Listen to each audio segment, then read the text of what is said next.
प्राचीन काल में एक सेठ जी के 7 पुत्र थे। सातों का विवाह हो चुका था। सबसे छोटे पुत्र का बहू सबसे श्रेष्ठ प्रकृति की थी, परंतु उसका कोई भाई नहीं था। एक दिन सब बहुएं घर लिपने के लिए पीली मिट्टी लेने गई। जैसे ही बड़ी बहू ने मिट्टी खोदी तो वहां से एक नाग बाहर आया। तभी बड़ी बहू ने उसे खुरपी से सांप को मारने लगी।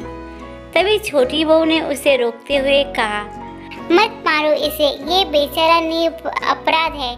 सुनकर बड़ी बहू ने उसे नहीं मारा। तब सर्प एक और जा बैठा। तब छोटी बहू ने उससे कहा, हम अभी लौट कर आते हैं, तुम यहाँ से जाना मत। ये कहकर वो सबके साथ मिट्टी लेकर घर चली गई और वहाँ कामकाज में फंसकर सर्प से जो वादा किया था उसे भूल गई। उसे दूसरे दिन वो बात याद आई तो सबको साथ लेकर वहाँ पहुँची और सांप को उस स्थान पर बैठा देखकर बोली, सांप भैया नमस्कार।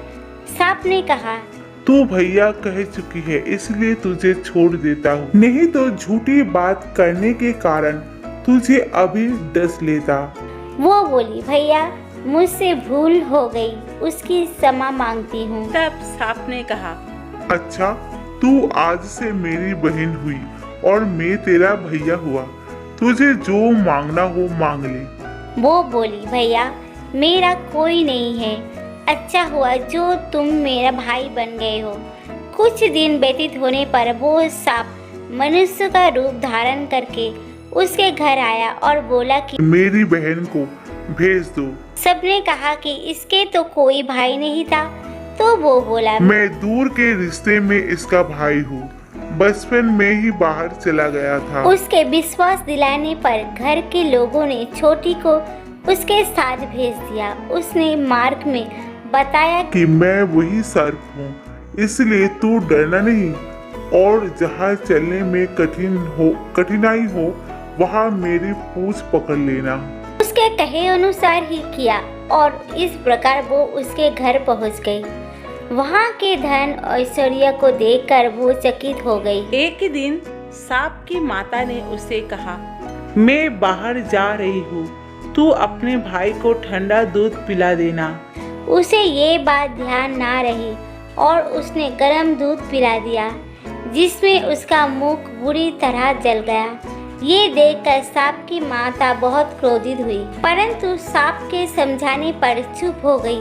तब सांप ने कहा कि बहन को अब उसके घर भेज देना चाहिए। तब सांप और उसके पिता ने उसे बहुत सारा सोना, चांदी, जेवरात, वस्त्र, भूषण आदि देकर उसको घर पहुंचा दिया।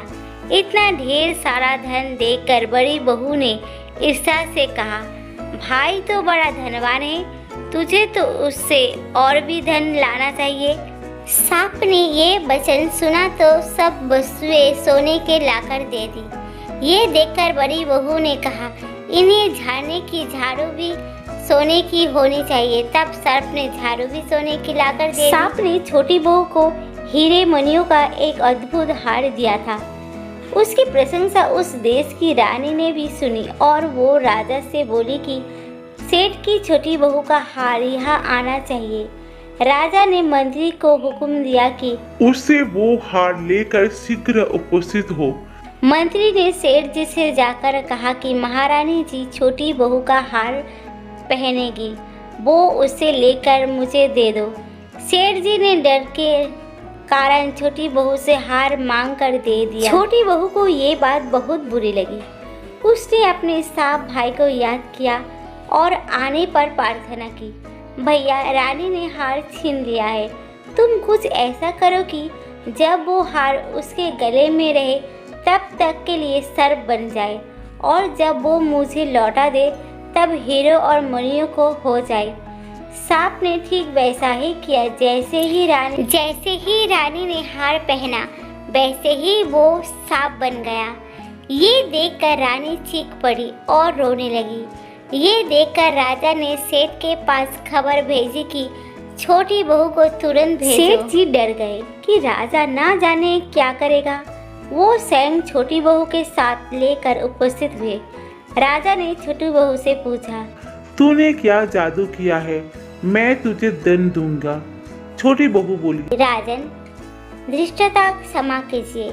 ये हार ही ऐसा है कि मेरे गले में हीरे और मणियों का रहता है और दूसरे के गले में सांप बन जाता है। ये सुनकर राजा ने वो सांप बना हार उससे देकर कहा, अभी पहनकर दिखाओ।